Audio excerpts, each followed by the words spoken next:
नमस्कार, आप देख रहे हैं हल्ला बोल। आपके साथ मैं हूं अंजना ओम कश्यप और यहां पर तमाम युवा मौजूद हैं जिनमें है जबरदस्त जोश, क्योंकि चुनावी तारीख, पहली वोटिंग 19 अप्रैल की तारीख आ रही है करीब। कांग्रेस पार्टी ने अपना मैनिफेस्टो जारी कर दिया और अपने घोषणा पत्र में उन्होंने लगभग 25 गारंटीज की बात की है, लेकिन 6 मुख्य गारंटी है जिसकी वो बात कर रहे हैं। भ्रष्टाचार के मुद्दे पर वो अपनी पूरी एक तरह से घोषणा पत्र में ये बात कह रहे हैं कि जब हम सत्ता में आएंगे, जैसा वो मान रहे हैं कि आने वाले हैं इस बार सत्ता में, उनका ये कहना है कि भ्रष्टाचार के मुद्दे पर, नोटबंदी से लेकर राफेल के मुद्दे पर वो नए सिरे से जांच का गठन करेंगे और फिर दोषियों के खिलाफ कार्रवाई होगी। यानी भ्रष्टाचार के मुद्दे पर वो बीजेपी को घेरते हुए नजर आ रहे हैं। तो इसी के साथ अन्य कई मुद्दे हैं जिस पर वो वादे कर रहे हैं। वादे नौकरियों के भी हैं, वादा अलग अलग क्षेत्र में लोगों को कैसे आगे ले जाना है, इन सब पर भी है। इससे पहले कि हम चर्चा की शुरुआत करें, तालियों के साथ आप सभी का बहुत बहुत अभिनंदन हमारे साथ जुड़ने के लिए। सिद्धार्थ यादव जी, राष्ट्रीय प्रवक्ता बीजेपी के, तालियों के साथ इनका स्वागत कीजिए। हमारे साथ सुरेंद्र राजपूत जी है, कांग्रेस पार्टी का पक्ष रखेंगे, तालियों के साथ इनका स्वागत कीजिए। ब्रिजमोहन श्रीवास्तव जी, तालियों के साथ इनका स्वागत कीजिए, एनसीपी अजित पवार गुट के हैं। हमारे साथ प्रियंका कक्कड़ जी, आम आदमी पार्टी की प्रवक्ता, तालियों के साथ स्वागत कीजिए। सत्य प्रकाश मिश्र जी, जेडीयू के प्रवक्ता हमारे साथ है, तालियों के साथ इनका स्वागत कीजिए। और मृत्युंजय तिवारी जी, तालियों के साथ स्वागत कीजिए, आरजेडी के प्रवक्ता है। ये जोश ऐसे ही कायम रहेगा, सवाल भी उतने ही दिलचस्प और धारदार होंगे। लेकिन इससे पहले कि हम चर्चा की शुरुआत करें, ये रिपोर्ट।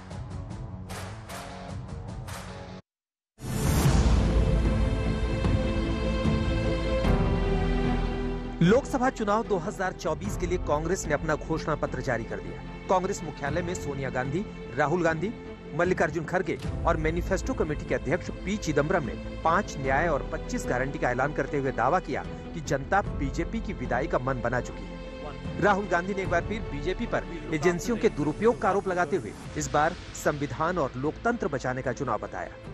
सारा का सारा स्ट्रक्चर कंट्रोल्ड है, रिग्ड है। इसलिए बहुत जरूरी है कि जनता इस बात को समझे कि ये नॉर्मल चुनाव नहीं है, ये लोकतंत्र को बचाने का, संविधान को बचाने का चुनाव है। कांग्रेस ने 5 न्याय और 25 गारंटी देते हुए जनता से कई वादे किए। इनमें गरीब महिलाओं को सालाना 1 लाख रुपए, युवाओं को ट्रेनिंग देने के लिए 1 लाख रुपए, साल में 30 लाख सरकारी पद भरने, एमएसपी की कानून गारंटी, मनरेगा में 400 रुपए की मजदूरी, जातीय जनगणना कराने, 25 लाख का हेल्थ इंश्योरेंस देने, आरक्षण सीमा 50% से ज्यादा बढ़ाने, नौकरी आवेदन पर कोई फीस नहीं लगने, इलेक्टोरल बॉन्ड की जांच कराने जैसे कई अहम वादे किए। हालांकि इस घोषणा पत्र में ओल्ड पेंशन स्कीम का कहीं कोई जिक्र नहीं है। आज तक संवाददाता मौसमी सिंह ने इससे जुड़ा सवाल पूछा, तो सुनिए मैनिफेस्टो कमेटी के अध्यक्ष पी चिदम्बरम क्या बोले। You had promised OPS, and in Himachal and Rajasthan you implemented OPS, but in the manifesto the OPS scheme is missing. So is there is there a introspection that it's not viable economically? Is it?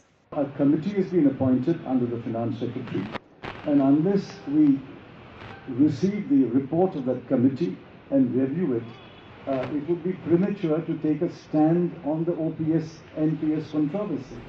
Manifesto जारी करने के कुछ घंटे बाद ही BJP ने कांग्रेस के घोषणा पत्र में लगाई गई तस्वीरों पर सवाल भी उठा दिए। बीजेपी प्रवक्ता सुधांशु त्रिवेदी ने दावा किया कि कांग्रेस के न्याय पत्र में न्यूयॉर्क और थाईलैंड की तस्वीरों का इस्तेमाल किया गया है। उन्होंने कहा कि कांग्रेस ने न्यूयॉर्क के बफेलो नदी में गंदगी की तस्वीर लगाकर देश की छवि खराब की। कैसी कैसी चीजें करने का प्रयास करते हैं। अब देखिए साहब, आपने कांग्रेस के मैनिफेस्टो में देखा होगा, ये वाटर मैनेजमेंट के ऊपर ये फोटो है। देखिए, इसको जाके आप चेक कर लीजिएगा, ये न्यूयॉर्क की बफेलो लिवर की है। इतना ही नहीं, बीजेपी के दावे के मुताबिक कांग्रेस ने अपने मैनिफेस्टो में थाईलैंड की तस्वीर का भी इस्तेमाल किया है। बफेलो शब्द को हिंदी में भैंस कहते हैं और हिंदी में कहावत होती है अकल बढ़िया भैंस। तो मुझे लगता है उतनी अकल भी किसी ने प्रयोग नहीं की है इनको करने के लिए। अब आइए साहब, इन्वायरमेंटल क्लीनिनेस के ऊपर ये फोटो है और ये जानते कहां की है? The most favoured and sort of destination of चिर युवा of Indian politics, Rahul Gandhi ji का, थाईलैंड के। मैनिफेस्टो जारी करने के मौके पर राहुल गांधी और खड़गे ने जहां मोदी सरकार पर निशाना साधा, वहीं बीजेपी ने खड़गे पर शायरी से तंज किया। नारी न्याय के तहत गरीब परिवार की महिला को सालाना 1 लाख की मदद देंगे। कोई तालियां नहीं बजा रहे, क्या बात है? गरीब परिवार की महिला को सालाना 1 लाख की मदद देंगे और किसान न्याय के तहत किसानों की कर्ज माफी और एमएसपी कानून की गारंटी भी हम देंगे। इस मैनिफेस्टो को देखकर सिर्फ एक ही बात कही जा सकती है, जो मैंने उदाहरण दिया कि लोग शायद प्रतिक्रिया करने को तैयार नहीं थे, उनसे आह्वान करना पड़ा कि भाई ताली तो बजाइए। इसे एक पंक्ति में कहा जाता है कि वो पैरवी तो झूठ की करता चला गया, वो पैरवी तो झूठ की करता चला गया, बस उसका चेहरा उतरता चला गया। वहीं पीएम मोदी ने भी कांग्रेस के मैनिफेस्टो पर प्रहार करते हुए कहा कि हम घोषणा पत्र जारी नहीं करते, बल्कि संकल्प पत्र लाकर वादों की गारंटी के साथ पूरा करते हैं। भाजपा जो कहती है वो जरूर करती है। दूसरी पार्टियों की तरह भाजपा केवल घोषणा पत्र नहीं जारी करती, हम तो संकल्प पत्र लेकर के आते हैं। जहां कांग्रेस ने अपने मैनिफेस्टो में वादों की भरमार कर दी है, वहीं केंद्रीय मंत्री गिरिराज सिंह ने कांग्रेस के घोषणा पत्र को झूठ का पुलिंदा करार दिया। कांग्रेस 60 साल से ऊपर राज किया, लेकिन 60 साल के घोषणा पत्र झूठ का पुलिंदा रहा। अभी जो निकला है वो भी वही रहेगा। डपोर संखी के सिवा कांग्रेस ने नहीं कुछ किया। कांग्रेस ने चुनावी चंदे या इलेक्टोरल बॉन्ड की जांच कराने के साथ पीएमएलए कानून में बदलाव कराने जैसे कई वादे करके बीजेपी पर हमला किया है। अब बीजेपी कह रही है सपने देखने में टैक्स नहीं लगता। आज तक ब्यूरो। आज चूंकि ऑडियंस वाला शो है, हमने एनडीए और इंडिया गठबंधन यानी 3 लोग इधर एनडीए की तरफ से है तो 3 लोग इधर इंडिया गठबंधन का पक्ष रखेंगे। सिद्धार्थ यादव जी, पहला प्रश्न आप ही से है और वो ये है, भ्रष्टाचार के मुद्दे पर पीएम विपक्ष को घेर रहे हैं। एक के बाद एक एजेंसियों की कार्रवाई हो रही है, जिसमें 2, एक पूर्व मुख्यमंत्री हेमंत सोरेन, अरविंद केजरीवाल जेल की सलाखों के पीछे हैं। और अब कांग्रेस पार्टी घोषणा पत्र में ये कह रही है, इधर देखिएगा, कि नोटबंदी, राफेल सबकी जांच करेंगे और दोषियों को सलाखों के पीछे ले जाएंगे। यानी ये सीधा इशारा आपकी सरकार की तरफ। सत्ता में आने वाले हैं वो। सबसे पहले तो सभी को नमस्कार। अच्छा है, जांच करेंगे तो नेशनल हेराल्ड की भी कर लेंगे। शहजादा जी और मम्मी जी 5000 करोड़ के गबन के केस में बेल पर हैं, जांच करनी हो तो उसकी भी करिएगा।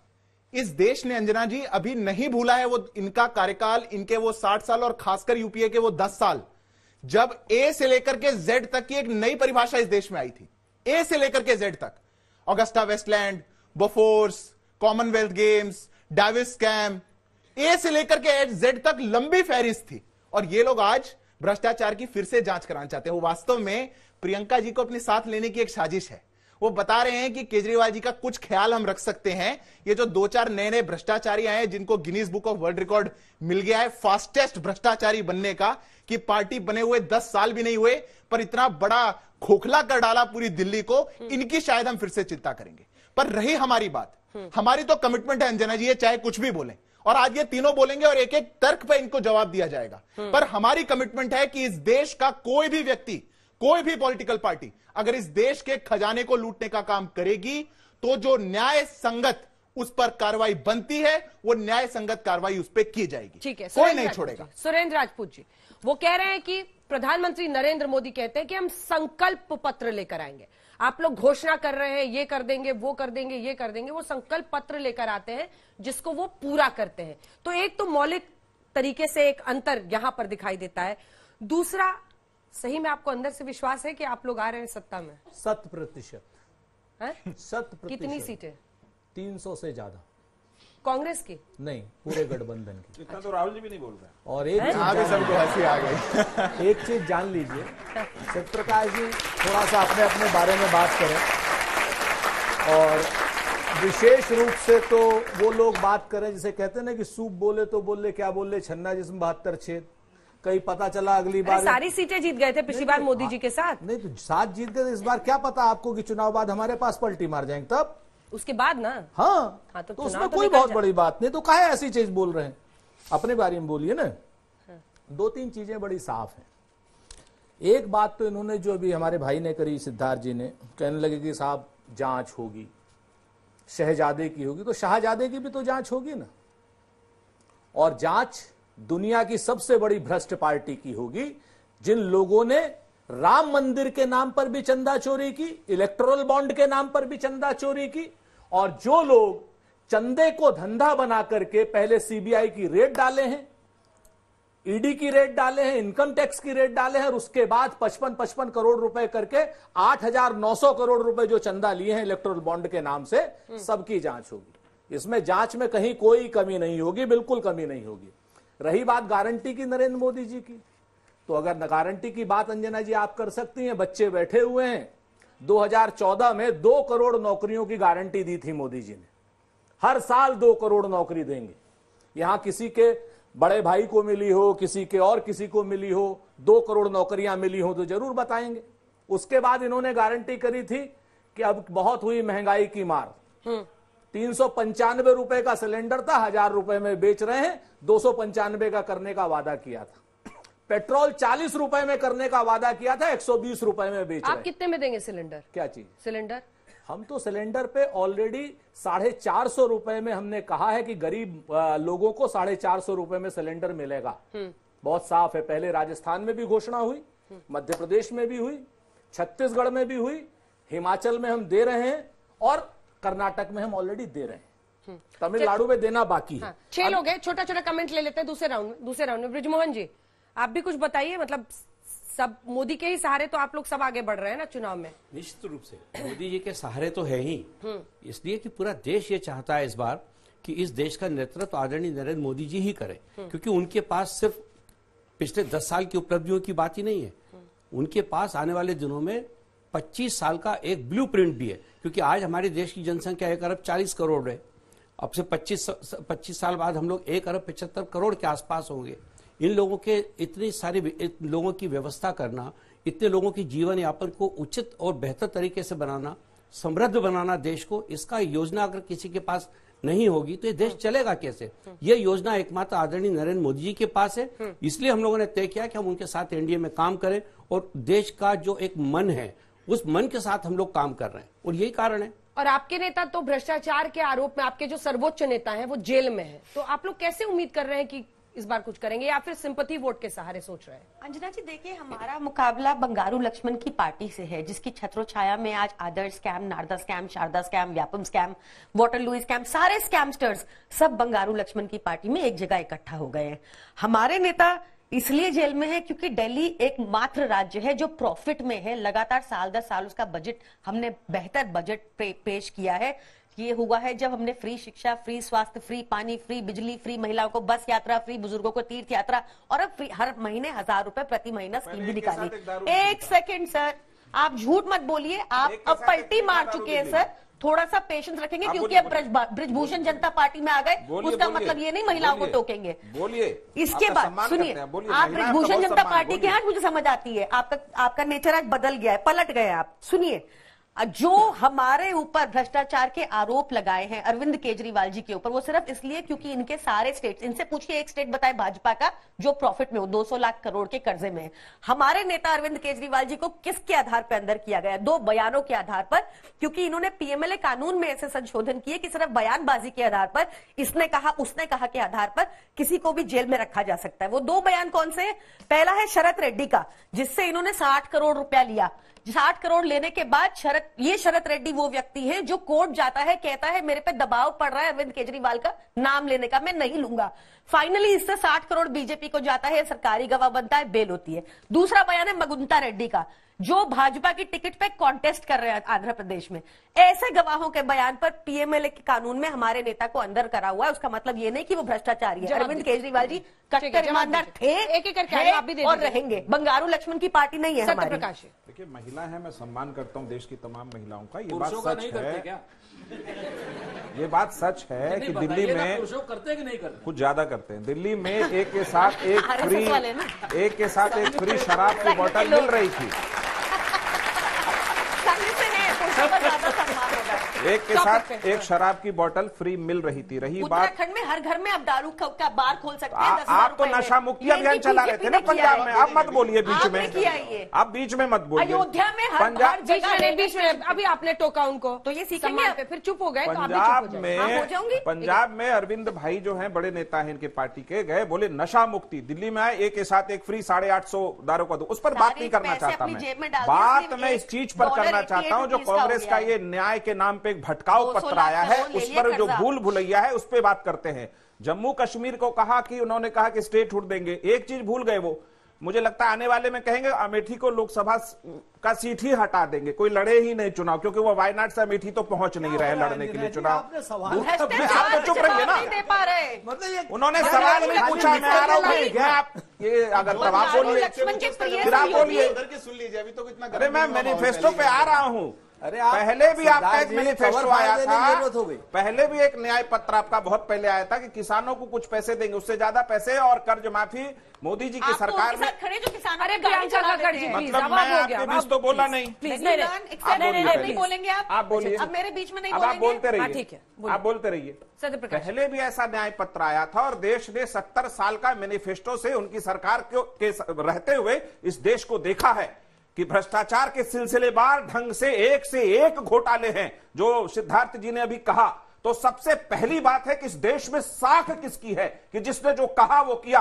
अगर उन्होंने कहा कि हम धारा 370 हटाएंगे, हटाया। अगर उन्होंने कहा कि महिला आरक्षण विधेयक पास करेंगे, तो इस देश की तमाम महिलाओं को शक्ति देते हुए महिला आरक्षण विधेयक पास किया। तो ये एक सवाल है साख का कि साख किसकी बेहतर है, वही सरकार में चुना जाएगा और वही वापस आएगा। मैं 10 सेकंड सवाल उठाए थे उनका जवाब दे। एक सेकंड, प्रश्न नहीं, रुक जाए। भ्रष्टाचार के मुद्दे पर संकल्प पत्र में बहुत कुछ लिखा गया है, अगर उसमें लैंड फॉर जॉब स्कैम आ जाएगा उसकी भी जांच करेंगे। तैयार है ना आप लोग इसके लिए? क्योंकि पीएम ने जमुई से दहाड़ा है और कहा है कि आप लोग भ्रष्टाचार में लिप्त है। आदरणीय प्रधानमंत्री जी को अब दहाड़ने के लिए कुछ बचा नहीं है अंजना जी। अरे तो आप ही लोग जितना दहाड़ना था 10 वर्षों तक उन्होंने दहाड़ दिया। अब ये झूठ की जो बहार इन्होंने लाई है, झूठ की भरमार की है। आदरणीय लालू प्रसाद जी ने आज ट्वीट कर सवाल पूछा है नौकरी पर झूठ, इतिहास पर झूठ, विकास पर झूठ, वादों इरादों पर झूठ, हर जगह हर बात हर सोच विचार में झूठ, परिवारवाद पर झूठ, भ्रष्टाचार पर झूठ। बंदा बीजेपी में आए तो राजनीतिक धंधा, विपक्ष में हो तो वो गंदा, वो भी झूठ। ऐसे झूठ की बहार में नहीं होगा 400 पार का सपना आदरणीय प्रधानमंत्री जी का। सारे भ्रष्टाचारी तो बीजेपी के आदरणीय प्रधानमंत्री जी के गले के हार बन गए हैं। अजित पवार जी, इससे बड़ा उदाहरण क्या होगा? 98% विपक्ष के नेताओं पर भ्रष्टाचार पर कार्रवाई हुई।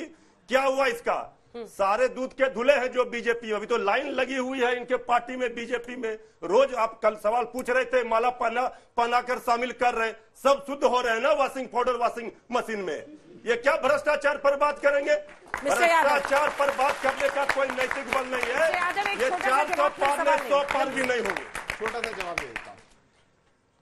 बैठिए जो हमारी आम आदमी पार्टी के साथी मंच पर चढ़ के रामलीला मैदान में बोलती थी ये सबसे बड़ा भ्रष्टाचारी लालू है, उनको कौन सी साबुन की बट्टी से धोया जो आज गठबंधन कर लिया?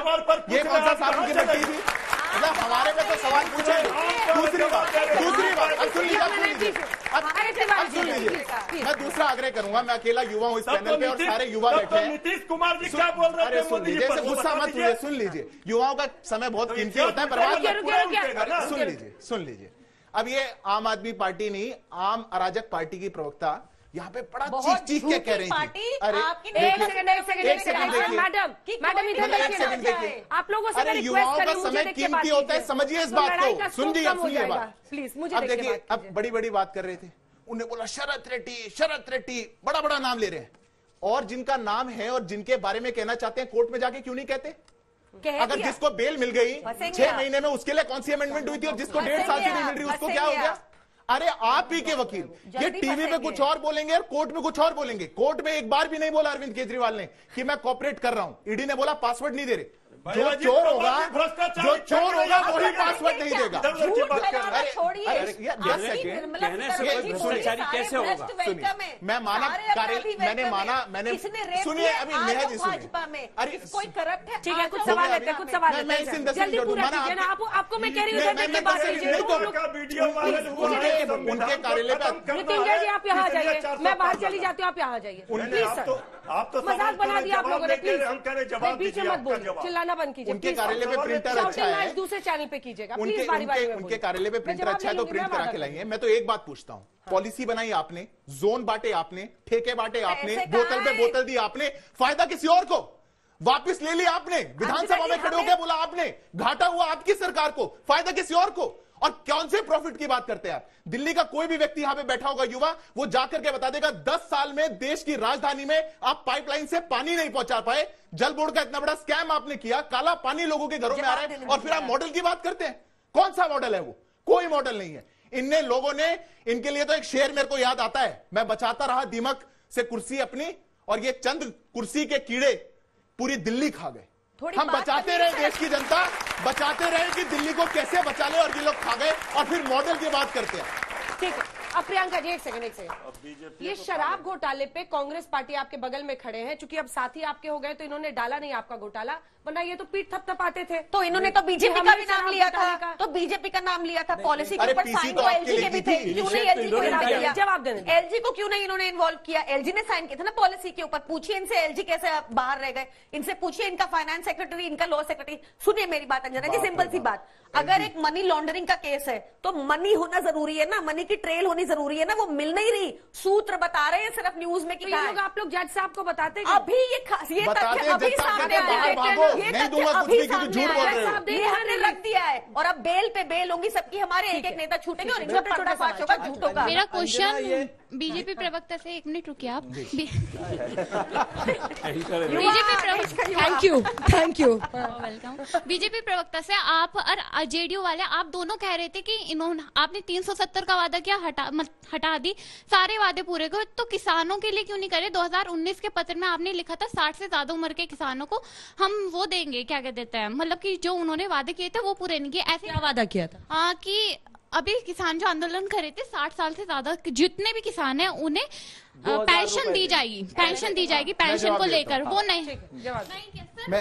आपस में लड़ाई होगी। हाँ बोलिए। मैं जवाब दे देता हूँ। ये एक फैक्ट है हमारे देश में, हमारी प्रतिबद्धता थी कि किसानों की आय बढ़नी चाहिए। बिल्कुल किसान पे जवाब दे रहा हूं मैं, राइट लेफ्ट करने वालों में से नहीं हूं। हमारे देश में मैक्सिमम एमएसपी अगर किसी दौर में दी गई है तो पिछले 10 साल में दी गई है। मैक्सिमम नंबर ऑफ क्रॉप्स पे एमएसपी अगर कहीं दी गई है तो पिछले 10 साल में दी गई। और मैं किसान को 15 लाख आपको मिला, वैसे किसानों को मिला। अरे 30 सेकंड तो दिया करिए, एकदम से कूदने लग जाते हैं। सुनिए बात, इतना झूठ बोलिए,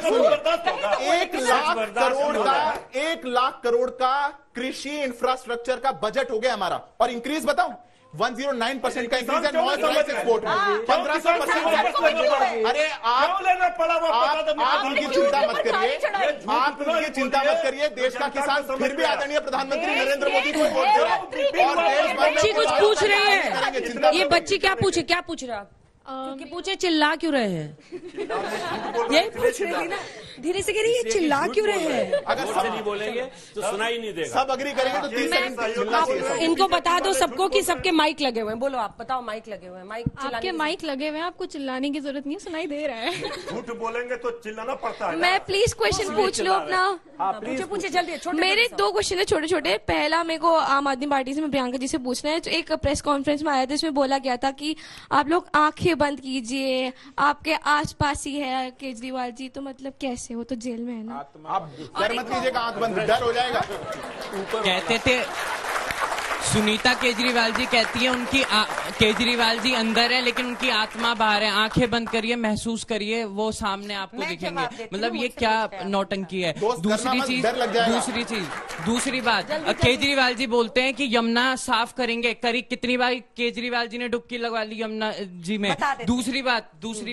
दूसरी बात ये 1993 में बुल्लर जिन्होंने दिल्ली विस्फोट हुआ था दिल्ली में, उसमें बॉम्ब ब्लास्ट हुआ था, उसमें उनका हिस्सेदारी थी, खालिस्तानी है वो, उनके साथ उनको रिहा करने की बात कही थी। 135 करोड़ खालिस्तान 135 करोड़।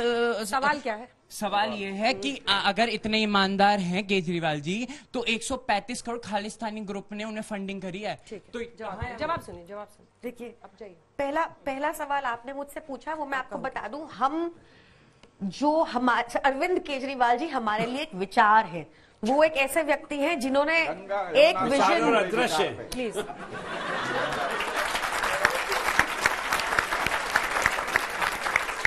देखिए, हमारी आइडियोलॉजी में, अंजना जी बोलने दीजिए प्रियंका, हमारी आइडियोलॉजी में इतना फर्क है कि ये लोग मोदी जी को पूछते हैं, जो मोदी जी हमेशा बोलते हैं कि 15 लाख दे दूंगा, नीरव मोदी को बाहर से ले आऊंगा, दाऊद इब्राहिम को बाहर से ले आऊंगा, मैं और इंस्टेड अपने कॉर्पोरेट दोस्तों का 15 लाख करोड़ माफ कर देते और जनता के लिए कुछ नहीं करते। हमारे लिए हमारे केजरीवाल जी एक विचारधारा है, जिन्होंने कहा था स्कूल और हेल्थ केयर सबसे महत्वपूर्ण चीज है हमारे लिए, और हमने उस पर लगातार काम किया है। उसका नतीजा ये है कि केंद्र सरकार की नीति आयोग की रिपोर्ट कहती है कि दिल्ली के स्कूलों का यमुना का प्रश्न आप बोल जा रहे हैं, दिल्ली का यमुना सफाई बोलिए की चिंता हो गई। हम जवाब दे रहे हैं तो ये आगे जा रहे हैं। नीतीश कुमार जी दिल्ली क्यों आते हैं? अरे एम्स में आते हैं, एम्स में आते हैं, अरे बताइए, आप सरकार के अस्पताल पूरे देश को मत कीजिए। अरे पूरे देश को अस्पताल मत कीजिए। हमारे देश का क्यों है? देखिए, क्या हो गया?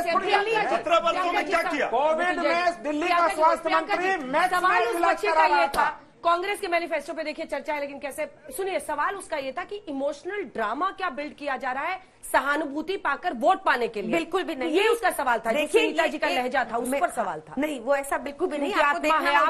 आपको देखना होगा सुनीता केजरीवाल जी एक ऐसे व्यक्ति के साथ बिल्कुल चट्टान की तरह खड़ी है, जिन्होंने देशभक्ति के चलते अपना सब कुछ त्याग दिया। तो आपको वो भी अकाउंट में लेना पड़ेगा। अब आप ये देखिए, दिल्ली सबके लिए खुली है। यहाँ पे बिहार से, उत्तर प्रदेश से सारे लोग दिल्ली ही इलाज कराने आते हैं और सब वेलकम है, हमें कोई प्रॉब्लम नहीं। वो सारे सरकारी अस्पताल अरविंद केजरीवाल जी चला रहे हैं और इतने बेहतर तरीके से चला रहे हैं। सरकार का अस्पताल है 70%। कौन सा सर बताइए जरा, बताइए 70% नाम बताइए ना, 70% हो गया। एम्स की हालत आप जाके अपॉइंटमेंट दिला के दिखा दीजिए, एक कोई भी अपॉइंटमेंट दिला के दिखा दीजिए। पहले अंजना जी एक पॉइंट, पहली बार दिल्ली में कोविड के समय डॉक्टरों को जंतर मंतर पर हड़ताल करना पड़ा, केजरीवाल ने उनको तनख्वाह तक नहीं दिया, सुप्रीम कोर्ट का आदेश के बाद तनख्वाह नहीं दिया। ये हकीकत है। 3 महीना पहले जब नीतीश कुमार जी हमारे साथ थे तो दिल्ली गवर्नमेंट बेस्ट थी। अब ये चले गए उधर तो अब दिल्ली गवर्नमेंट खराब हो गई। 3 महीना पहले इनके लिए बेस्ट थी दिल्ली सरकार। भ्रष्टाचार के खिलाफ हमेशा है। पूछिए, 3 महीना भ्रष्टाचार के खिलाफ कोई समझौता नहीं किसी के साथ। जल्दी पूछिए, मैं 3-4 सवाल लूंगी, फिर एक साथ आऊंगी जवाब देने। रुक जाए प्रियंका जी इधर। मेरा क्वेश्चन आपसे है, आम आदमी पार्टी से हर जगह कॉन्फ्रेंस पे अरविंद केजरीवाल की जगह सुनीता केजरीवाल बैठ रही हैं, तो क्या अब आप लोग ऐसा कुछ करने वाले हैं कि सुनीता केजरीवाल को सीएम का चेहरा बना देंगे? वाइफ्स को अबैंडन नहीं करते, साथ लेकर चलते हैं, शादी के तो निभाते हैं। राम भी बनवास गए तो पिताजी को लेकर। इंदिरा जी, ये थोड़ा ऑब्जेक्शनेबल है। देखिए, ये कोई मजाक का विषय भी नहीं है, और मैं जितना निचला ये जाकर खेल रही है, मैं उतना निचला जा भी नहीं पाऊंगा। सुन लीजिए, आपके ऊपर थोड़ी आपने महात्मा गांधी जी बोला है। अरे सुन लीजिए, शादी निभा रहे प्रियंका जी, मैं आपको समझदार मान रहा हूँ, आप कुछ नहीं बता रही। सुन लीजिए, नीच बात लग रही है ये। आप देखिए, महात्मा गांधी की फोटो हटाकर केजरीवाल जी की लगा दी, वो भी उनके पीछे खड़े होकर। अभी मैंने आंख बंद किया था जब आप इनसे बात कर रहे थे, केजरीवाल जी यहाँ खड़े आए मेरे, और उन्होंने बोला ये सब मिले हुए हैं जी, ये सब मिले हुए हैं, क्या किया जाए? जवाब अब ये सब मिले हुए हैं। जवाब हमने अपने आइडल्स की फोटो लगाई, भगत सिंह जी के पोते ने भी लगाई, रावण की लगा लो, तुरंत गोली एक तरफ संविधान निर्माता बाबा साहब भीमराव अम्बेडकर, एक तरफ सरदार भगत सिंह, और बीच में केजरीवाल सलाखों के पीछे। वाह, भगत सिंह के ये तो आइडल है। वाह, एक सेकेंड, भगत सिंह जी के परपोते ने इस पर आपत्ति जताई है। वो कह रहे हैं कि हमारे साथ उनकी ऐसी जेल वाली अरविंद केजरीवाल की फोटो क्यों लगाई है। उनके परपोते इस पर आपत्ति जाहिर कर रहे हैं। आज तक ने एक्सक्लूसिव इंटरव्यू देखिए, वो एक पब्लिक फिगर है, हमें भी अरविंद केजरीवाल जी को पूरी दुनिया को देना होगा, उनको भी समझना होगा उस भगत सिंह जी पूरी दुनिया के हैं। हमने अपने आइडल्स की फोटो लगाई, ये अपनों की लगा लें, कंस की लगाए, नथुराम गोडसे की लगाए, रावण की लगाए, हमने कहा मना किया। भाजपा को क्या परेशानी है? मेरा एक ओपिनियन है और एक क्वेश्चन है। आपने अभी हर बात पे, ऑलमोस्ट हर बात पे आप बीजेपी से कंपेयर कर रहे हो, तो मैं यूपी से हूँ, मैं जब से कॉलेज के लिए यहाँ शिफ्ट हुई हूँ, मुझे नोएडा में सेफर फील होता है दिल्ली से ज्यादा।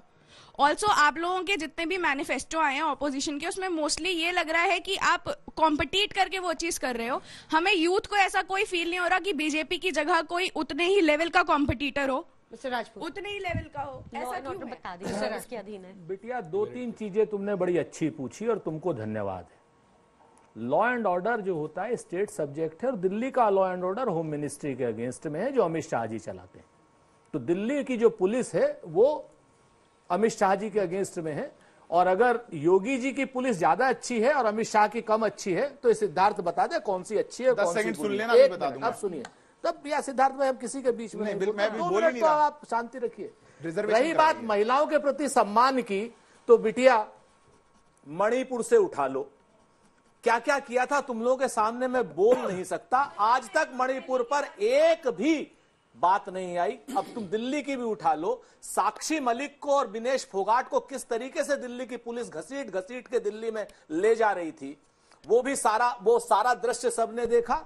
और अभी कानपुर में लेटेस्ट एक किस्सा हुआ है कि जहां पर 2 बच्चियों के साथ, ईंटा भट्टा मजदूर के साथ दबंग लगातार 6 महीने तक बलात्कार करते रहे, उन्होंने आत्महत्या कर ली। सवाल पूछा, जवाब सुन लीजिए जल्दी से। हाँ। थोड़ा उन्होंने आत्महत्या कर ली, उनके पिताजी ने FIR लिखाई, उन दबंगों ने उनको इतना प्रताड़ित किया योगी की सरकार में, उस पिता ने भी आत्महत्या कर ली।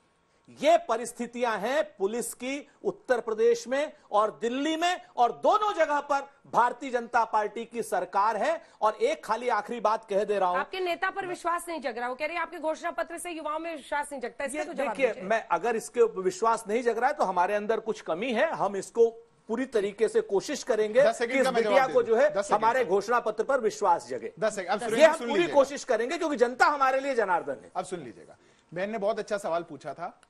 एक पार्टी आई थी दिल्ली में 10 साल पहले और गले में चीख कर बोला था हर जगह CCTV लगवाएंगे भैया जी, हर जगह लाइटें लगवा लेंगे भैया जी। वो दिल्ली पुलिस को लगवानी है, गृह मंत्रालय को लगानी है। अगर आपने दिल्ली के खजाने को नहीं खाली किया होता और अपना ढकोसला नहीं बजाया होता तो क्या आज देश की राजधानी में हर जगह CCTV नहीं हो सकते? इसका मतलब है आप साक्षी मलिक को मारेंगे? इसका मतलब है आप उत्तर प्रदेश की बात कर रहे हैं? मैं यहाँ पे किसी से भी पूछता हूँ, मैं किसी से भी पूछता हूँ। अब सुनिए बात, सुरेंद्र जी अभी लेक्चर दे रहे थे, सुन लीजिए।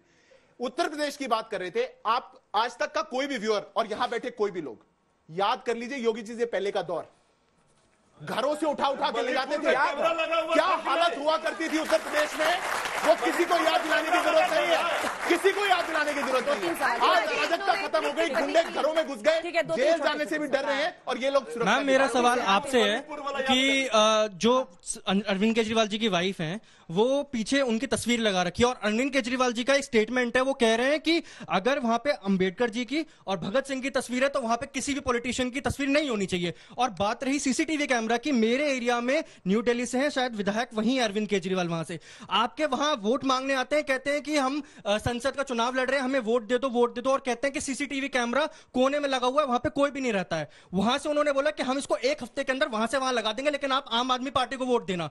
1 हफ्ते के 3 हफ्ते हो गए, लेकिन अभी तक वहां पे इतनी चोरियां होती है, इतनी सब कुछ होता है, तो उसकी जिम्मेदारी कौन लेगा? Okay, can I answer? इनकी बात का भी कर दूं। देखिए, हमें पता था कि केंद्र में एक बहुत यूजलेस सरकार है जिसके अधीन लॉ एंड ऑर्डर आता है, इसलिए अरविंद केजरीवाल जी ने मुख्यमंत्री स्ट्रीट लाइट योजना के तहत भी पूरी दिल्ली में हर जगह LED स्ट्रीट लाइट लगवाई, डार्क स्पॉट्स को खत्म किया। लगभग 2 लाख ऐसे स्पॉट्स थे। ऐसे ही CCTV का भी किया। मैं आपसे शो के बाद खुद पर्सनली आपका डिटेल्स लूंगी एंड आई विल इंश्योर कि ये ठीक हो जाए। I am sure. Okay, I promise. अगला सवाल जल्दी पूछिए। मेरा जो प्रश्न है वो बीजेपी प्रवक्ता से है। जो मेरा प्रश्न है उसके अंदर ये है कि जो इलेक्ट्रोल बॉन्ड है, आपको कोई वोट नहीं करता, जो इलेक्टोरल बॉन्ड वाली तस्वीर भी दिखा दीजिए। ये घोषणा पत्र में डाला गया है कांग्रेस की तरफ से इलेक्टोरल बॉन्ड के मुद्दे पर। जैसे इलेक्ट्रोल बॉन्ड के बारे में हमें बताया गया था, जो इलेक्ट्रोल बॉन्ड है वो लीगल वे है आपका किसी रिश्वत को लेने का? क्योंकि हमने बहुत देखा कि जैसे ही वो 8,000 जब एकदम से 8,000 करोड़ आए, जैसे ही सुप्रीम कोर्ट ने उसको नलिफाइड करने का टाइम आया, उससे थोड़े टाइम पहले ही 8,000 करोड़ का एक बॉन्ड, इलेक्ट्रोल बॉन्ड कैसे बन सकता है, वो भी इतनी जल्दी? देखिए क्या जवाब देते हैं, इंतजार करिए। देखिए क्या है, बहुत महत्वपूर्ण सवाल है, इसलिए 30 सेकंड लूंगा, पहले भूमिका बता देता हूं। देश में हमेशा से चुनाव लड़े जाते थे और हमेशा से पॉलिटिकल पार्टियां चंदा लेती थी, ये कोई नई प्रथा नहीं है। फर्क बस इतना था कि जो पहले चंदा लेते थे सब कैश में लेते थे, इंक्लूडिंग अस, हर कोई, और बैलेंस शीट में लिखा जाता था कि इतना कैश में आया। हमारी सरकार ने आकर के बोला कि ये ब्लैक मनी, ये कैश की ट्रांजैक्शंस को हम खत्म करते हैं, इलेक्टोरल बॉन्ड से आप व्हाइट मनी से पैसा दीजिए। अरे हम तो 6,000 करोड़ 8,000 करोड़ आप बता रहे हो और हमको बोलते हो ऐसे ले लिया वैसे ले लिया। आपने चंदन तिलक लगा के लिया था क्या 14,000 करोड़? ये रिश्वत। टॉप 10 रिसीवर्स में एक भारतीय जनता पार्टी है, 9 इनके इंडी गठबंधन वाले हैं, उनने कैसे ले लिया पैसा? एक राज्य की पार्टी टीएमसी 1700 करोड़ लिया, कैसे ले लिया आपने? जिनकी कहीं प्रेजेंस नहीं। हमारे तो 303 सांसद है, 17 राज्यों में हमारी सरकार भी थी, हमारी प्रेजेंस है, हम धरातल पे ग्राउंड पे, और हम लोगों से आग्रह करते हैं कि आप आइए और हमको कंट्रीब्यूट करिए, क्योंकि हम जनता के व्हाइट मनी से चुनाव लड़ना चाहते हैं, कॉर्पोरेशन के व्हाइट मनी से चुनाव लड़ना चाहते हैं। पर आप लोगों ने कैसे लिया? और ये लोग पॉलिसी बनाकर 100 करोड़ का किकबैक पीछे से ले रहे हैं और उसको हवाला से गोवा में भेज दे रहे हैं। पैसा जिससे लिया और जिसको दिया, दोनों लोग कह रहे हैं कि मुझे मिला और फिर कहते हैं भ्रष्टाचारी नहीं। कैसे बात बनेगी? एक बड़ा पुराना शेर था, कहते हैं कि झूठ के आगे पीछे दरिया चलता है, सच बोला तो प्यासा मारा जाएगा। हमने इलेक्टोरल बॉन्ड पे कोई सवाल नहीं उठाया। इलेक्टोरल बॉन्ड के जरिए आप आज किसी के, अंजना जी के घर में ईडी की रेड डालते हैं, कल अंजना जी के यहां से 55 करोड़ रुपए आ जाते हैं। बताइए परसों आ जाते हैं शरद रेड्डी। आप कंपनी का नाम लीजिए, बीच में मत बोलिए, मैं आपको ये बड़ी फैक्ट जोड़िए। हाँ, मैं आपको बताता हूं। मेगा इंजीनियरिंग को 14,000 करोड़ रुपए का टेंडर मिलने से पहले 5 दिन पहले 140 करोड़ रुपए का इलेक्टोरल बॉन्ड आ जाता है। अरबिंदो कंपनी सहित जितनी कोरोना काल में सब स्टैंडर्ड जिन कंपनियों की दवाइयां पकड़ी गई, सबके यहां से लगभग 1,800 करोड़ रुपए का इलेक्टोरल बॉन्ड इनके पास आ जाता है। अंजना जी, सत्ताधारी पक्ष के पास अगर आरोपी कंपनियां जिनके ऊपर ईडी की रेड हो, सीबीआई की रेड हो या इनकम टैक्स की रेड हो, उनके यहां से अगर सत्ताधारी कंपनी के पास चंदा आता है तो ये अपने आप में आर्थिक अपराध है, आर्थिक भ्रष्टाचार है, और भारतीय जनता पार्टी दुनिया की सबसे बड़ी भ्रष्टाचारी। मैं जवाब दे देता हूं, आप हमको भ्रष्टाचारी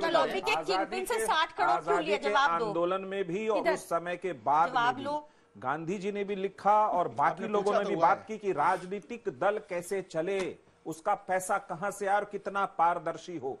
यहां तक आते आते इलेक्टोरल बॉन्ड बाकी विकल्पों से एक बेहतर विकल्प दिखा कि इससे शायद पैसा आएगा तो बैंक को पता होगा कि किसने पैसा दिया, कितना पैसा दिया। अरविंद केजरीवाल जब पहली बार चुनाव लड़ रहे थे, ये उस समय मैडम पार्टी में थी नहीं थी मुझे नहीं मालूम, तो 20 करोड़ रुपया उनको दिल्ली की जनता ने चंदा दिया, तो प्रशांत भूषण का स्टेटमेंट आया अब हमें नहीं चाहिए, 28 करोड़ उनको 28 सीटें जीती।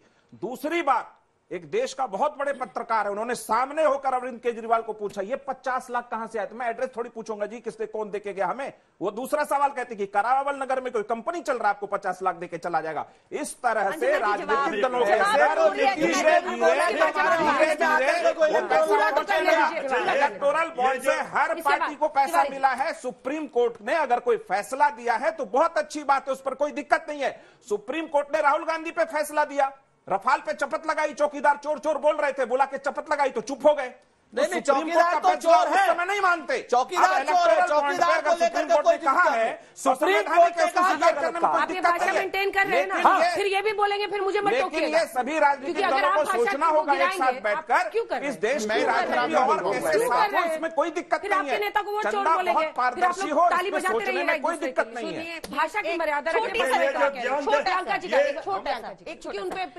मैं सारी तो ये औरोबिंदो फार्मा जो है ये 2021 से दे रहा है बीजेपी। सुनिए, और उस समय कोई उसको ना रेस्ट था ना इसको कॉन्टेक्स्ट में डाल देती हूँ। और दूसरा ये जो बात हो रही है, आप सब ने तो लिया ना, बीआरएस को कांग्रेस को प्यार से लोग दे रहे हैं। सुनिए जो सत्ताधारी पार्टियों से डर के दे रहे हैं। हम विपक्ष में हैं। एक सेकंड देखिए, मैं सबसे पहले बता दूं 2017 में उर्जित पटेल जो उस टाइम के आरबीआई गवर्नर थे, उन्होंने मोदी जी को चिट्ठी लिखी और कहा इलेक्टोरल बॉन्ड स्कैम, उनको पहले ही पता था इलेक्टोरल बॉन्ड स्कीम मत लाइएगा क्योंकि इससे मनी लॉन्ड्रिंग बढ़ेगी।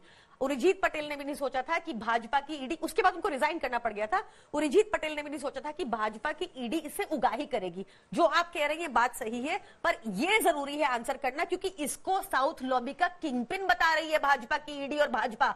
वो साउथ लॉबी के किंगपिन से अरेस्ट के बाद 60 करोड़ डकार गई भाजपा। उसके बाद आपकी बात 10 सेकंड, हमने तो 6,000 करोड़ उगाही से लिए, आपने उनकी आरती की थाली लेकर के आरती निकाली थी क्या? 14,000 करोड़ लिए, चंदन का तिलक लगा रहे थे क्या उनको जाकर के? ये कैसा करोड़ नहीं, ये कहां की बात थी? दूसरी बात, जिन कंपनियों के नाम आप ले रहे हैं वो सारी कंपनियां, कोई मेगा इंजीनियरिंग का नाम लेता है, वो पहले साल से वहां पे कंस्ट्रक्शन का काम शुरू किया, क्या वर्षों वर्षों से कर रही थी? कोई फार्मिंग की कंपनी है, वर्षों से काम कर रही है। उस दौरान झूठ मत बोलिए। 6 महीने लगे उस कंपनी का, पहले एलएनटी को टेंडर हुआ था। सुनिए, मैं जिम्मेवारी से कहता हूं, एलएनटी को टेंडर हुआ, उन अधिकारियों को हटाया गया, उन अधिकारियों को सस्पेंड किया गया, नए अधिकारी लाए गए, 140 करोड़ और उसके बाद इलेक्टोरल बॉन्ड से बीजेपी ने तो फायदा लिया होगा ही कि ये स्वीकार किया।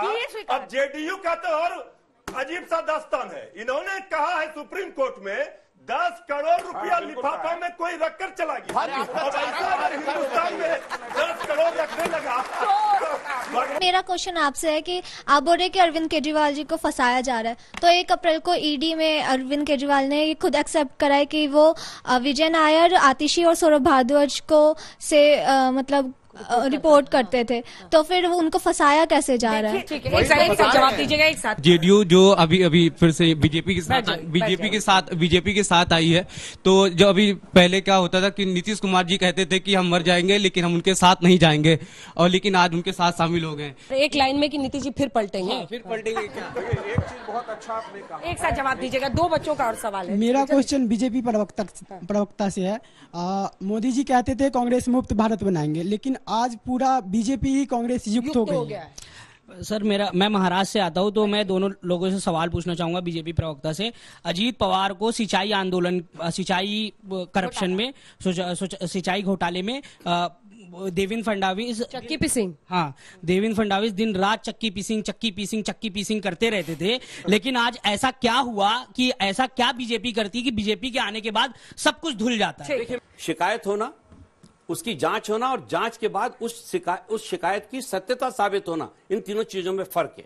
आदरणीय अजीत दादा पवार के ऊपर उस समय राजनीतिक विद्वेषता के तहत आरोप लगाया गया, उस आरोप की जांच हुई, जांच के चलते आदरणीय अजीत पवार साहब ने पद से इस्तीफा दिया। उस समय भी वो डिप्टी चीफ मिनिस्टर थे। इस्तीफा देने के बाद एक व्हाइट पेपर आया, उस व्हाइट पेपर में यह पाया गया कि जो आरोप लगाए गए वो पूरी तौर से गलत है। नीतीश जी फिर पलटेंगे क्या? नीतीश जी की इतनी साफ सुथरी छवि और एक ईमानदार सुचितापूर्ण राजनीतिक जीवन रही है कि दोनों पार्टियों को वो स्वीकार्य नेता है, इसमें तो कोई शक नहीं है। दिल पे आपको तो पत्थर रखना पड़ता है ना। रुक जाइए, कभी इनके लिए बैटिंग, रुक जाइए। दोनों पार्टी, राजद भी बहुत खुश होकर रहती है हमारे साथ और भाजपा भी, मतलब वो नेता बड़े हैं। जो मुझसे प्रश्न किया गया था, बार बार आप बयानबाजी सुनते हैं, पर पीएमएलए कानून में जरूरी होता है कि कोई मनी ट्रेल मिले। मनी ट्रेल नहीं है, ये सुप्रीम कोर्ट ने परसों भी स्पष्ट किया। 2 साल से चवन्नी की रिकवरी नहीं है। बहुत बहुत धन्यवाद आप सभी का हमारे साथ जुड़ने के लिए। देश दुनिया की बाकी खबरों के लिए आप देखते रहिए।